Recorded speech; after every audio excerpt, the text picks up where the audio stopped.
buhay dalaga, luma na yan, tapos na, buhay binata, tinuldukan mo na, at yan ay saradong kabanata ng buhay. Sarado na. Tinuldukan mo na. Huwag mo nang balikan. Harold, sabi mo handa ka na. Ito ang patunay na ikaw ay handa. Kakayod, magtatrabaho para sa kanya at sa iyong pamilya. Ikaw ang mapapagod, siya naman yung maswerte dahil sa iyong hahawak. Bigyan mo siya, ha? Kahit konti, ha? Ingatan mo, ha? Mangako ka, Harold, hindi mo pababayaan ang asawa mo at ang pamilya mo.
Ay hindi buhay na puro masaya. Hindi po.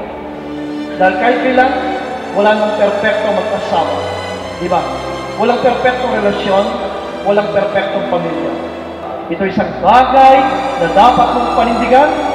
Ano man ang mangyari, walang iwanan at huwag kayong susuko. Dahil ang pag-aasawa, ito ay panghabang buhay.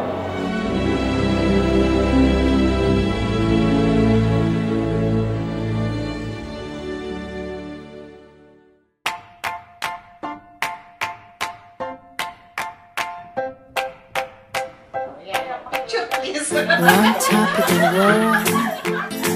We're on top of the world now, darling, so don't let go. Can I call you mine? So can I call you mine now, darling, for a whole lifetime? My heart finally trusts my mind, and I know somehow it's right. And Harold, do you take Ivy your present for your local wife, according to the right of our Holy Mother, the Church? Yes, I do. Do you accept her as your local wife? got love, yeah. Darling, just where you stand, right by my side. Ivy, do you take Harold your present for your local husband, according to the right of our Holy Mother, the Church? Yes, I do. Do you give yourself to him as his wife? Yes, I do. Do you accept him as your local husband? Yes, I do. So lost, we're scared to death, but we're learning the thrill of the fall. Oh, we're lost, so lost, waltzing around with our fragile glass hearts in our hands. Oh, we're lost, so lost. We masquerade, but we're learning that we can't pretend. Oh, we masquerade, but we're learning that we can't pretend.